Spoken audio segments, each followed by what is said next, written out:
Have you ever pondered what it means to be normal? Going by regular thought, it should seem, well, normal. We all have expectation that we live normal lives, and we experience the same feelings for the same things. For instance, that our weekend should be happy, and our holiday should always be relaxed. We should be raised under the guidance of our caregivers, and we never feel under threat or become subject to later trauma. We feel so much pressure to answer to others that we are in fact normal, that our lives characterise what is expected of normal activity, so we become appealing to others. I would, though, like to challenge this notion. How often do we come across families who have quarrelling parents? How often we stumble across an uncle or an auntie struggling with addiction? How often do we become traumatised in a meeting, sitting scared and not speaking out? If there were to be a person or a family that classes themselves as normal, well, I'd very much like to meet them. Or perhaps there is no such thing. Why then are we so expectant for others to be normal when we know this may not exist? It is because we are simply beings of emotional attachment. It's like animals, it is through our communal contact that we can survive.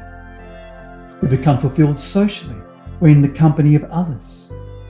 When we become efficient and contribute to society collectively, we make ourselves more attractive to each other, so our emotional needs for love and sex are met.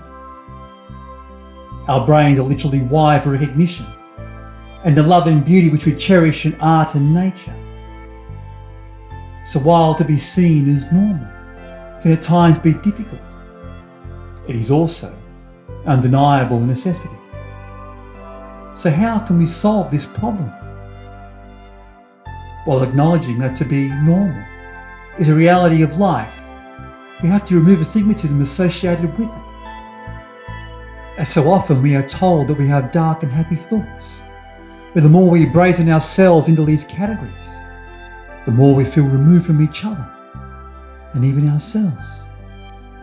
As once we remove the shoulds and consider the coulds in life, it does not mean we detach ourselves from our accountabilities. It just means we emotionally become released from being over-categorised when our experiences don't turn out as expected. If you're having a bad day, or if a meeting that you had planned did not turn out the way you'd hoped, we don't need to be drawn and tied that we should be happy all of the time, so we can then attain a sense of release and comfort for all of our feelings, good and bad. The irony of our adversity is that it shows us a way to how we can coexist with it. It is not about pretending it isn't there. It's about forming an alliance with it.